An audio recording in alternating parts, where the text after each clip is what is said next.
Welcome back to the channel. I'm Lore After Dark, and after figuring out the chain of events that started over 100 years ago that turned a struggling pizza chain into a modern day titan, why Taco Bell's menu is the way it is, why Pizza Hut has a Lord of Cheese and a Lady of Cheese, the butterfly effect is real and you can't convince me otherwise. You saw the title, let's get into it.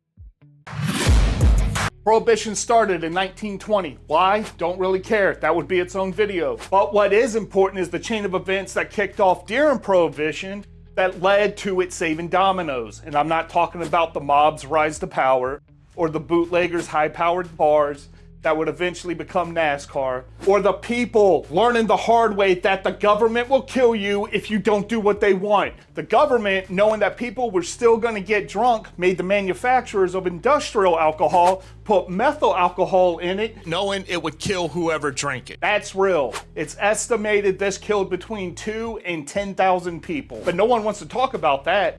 I want to talk about that. Like, why in the absolute bona fide fuck would they just lie, I'm the government. It's okay to lie to you, but if you lie to me, I'll put you in jail. Here, fill out these forms for permission to do shit to your own house. Same type of idiots that stand in the break room and think that the microwave is broken because it goes from 100 down to 59.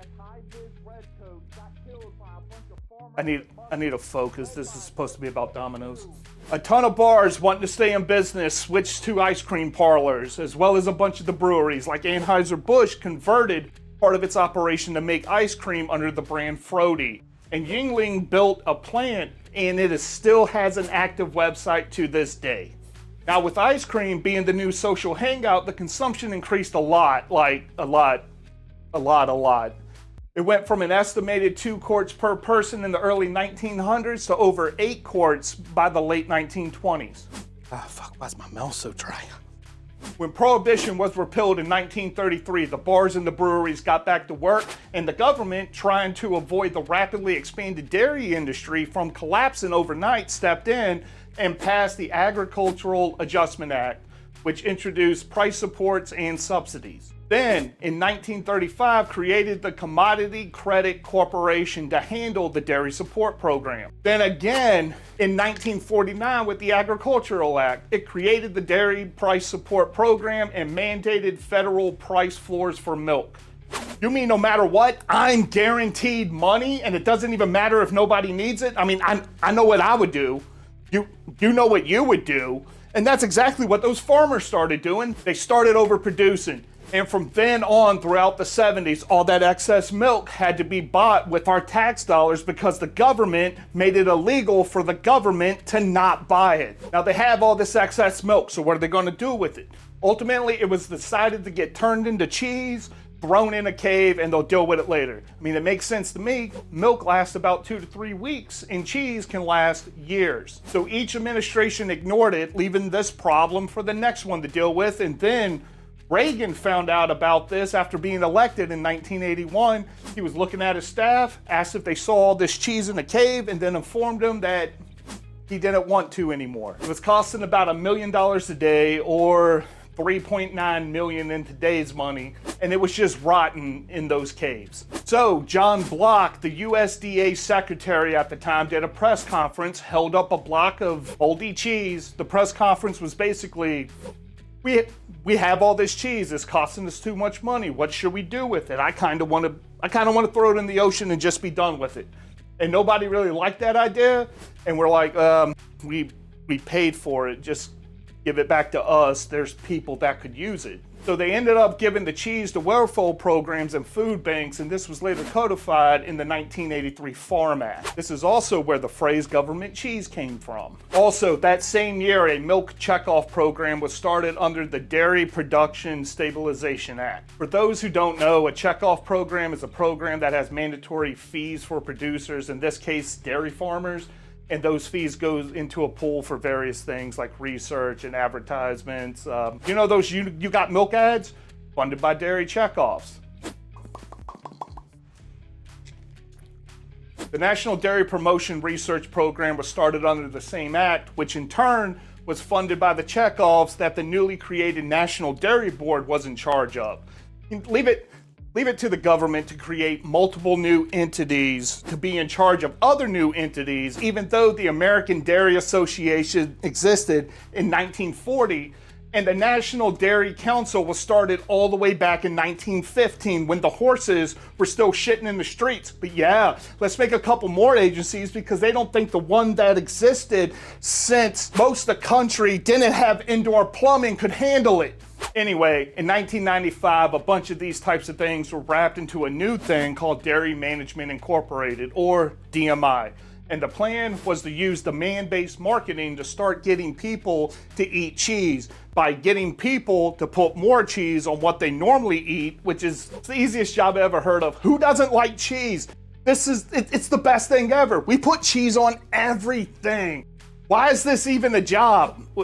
Wait. Do I love cheese so much because it's awesome? Or do I love cheese so much because the lizard people running DMI are really, really good at their job? Let's bury this deep down and never speak of it again. Domino's was founded in 1960 and by the 90s had about 5,000 stores in the US. By the 90s, or as my kid's history teacher likes to call it, the late 1900s, fuck you, Mrs. Lake, call it the 90s like the rest of the planet, you pretentious bitch. Anyway, Domino's was doing very not good, suboptimal if you will, because shit wasn't doing too hot. They were suffering from criminal debt because they were suffering from I cannot say crippling because shit wasn't doing too hot. They were suffering from crippling debt. We all know that feeling. So it was sold to Bain Capital in 1998. They restructured debt. They changed things up to make the company more profitable. Then 10 years later. Oh shit, here we go again. The pizza, trash. Reputation, trash. Profits, as high as my non-existent will to live. Just look. There comes a time when you know you've got to make a change. Pizza, where's the love? How hard? Bread, sauce, cheese, fresh ingredients. Doesn't feel like there's much love in Domino's pizza. Domino's pizza crust to me is like cardboard. You can either use negative comments to get you down, or you can use them to excite you and energize your process of making a better pizza. Translation? I made everyone cut corners so we look good to the shareholders, and now I'm about to lose my fucking job. If only someone would come along and bail us out. Hello, motherfucker. DMI gave Domino's $12 million to stay in business, then helped them make a new menu, and gave them a ton of cheese. This was the Domino's turnaround, and it had a simple concept. More cheese, more better. It launched a menu with up to 40% more cheese, and their cheese usage went up around 50 million pounds a year, or about 30% of the total usage. I don't know about y'all, but my high school had Domino's pizza, and it was just this shitty lump of fuck on cardboard with enough cheese to murder a small Victorian child. That was part of DMI's marketing plan with them called Smart Slice. The plan was to sell it in the school to get kids addicted to cheese like some kind of back alley lactose dealer, giving you your first fix for cheap. And they didn't just do it with Domino's. You have Taco Bell with the quesalupa and the quesadillas. Also helped them redo the menu to use cheese on 75% of their menu items. McDonald's switching from margarine to butter on their breakfast food. The Pizza Hut, summer of cheese. Look at this menu I found from 1999. I will never call it the 1900s, you stupid pompous ass. Dear Gita, we want to express our thanks once again for a wonderful meeting last week. Everyone is very excited about the presentation you gave regarding DMI's available resources and the cheese industry insights. We believe this is going to be a valuable partnership for both Pizza Hut and DMI.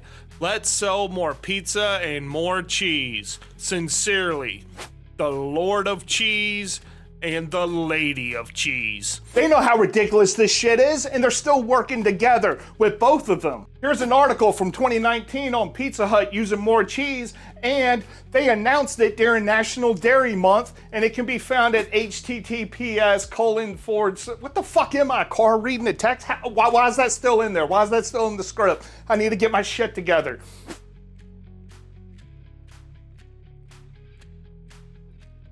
I mean, all this talk about pizza made me hungry, but anyway, that's how Prohibition saved Domino's from bankruptcy. Goodbye.